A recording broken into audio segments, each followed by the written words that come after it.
म्हणजे जणू सुख असते, घराची नाही तर जगाची देवी असते.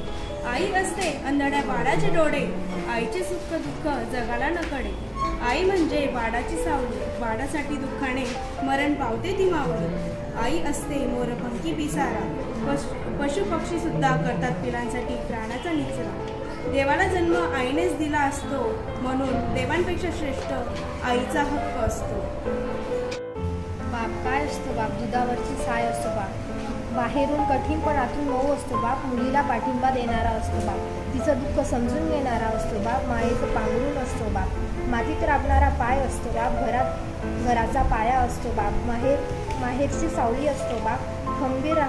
खंबीरपणे उभा राहणारा असतो बाप. काय असतो? गावडा काळा बुद्धीचा गोड असतो. सर्वांना कथा सांगत असतो. चिमण्यांच्या बागेत चिमण्या नाचतात. जीवनाच्या आनंदात गाणे गात असतात. पोपट आहे हिरवागार, त्याच्या आवाजाने करतो सर्वांचं मन गार.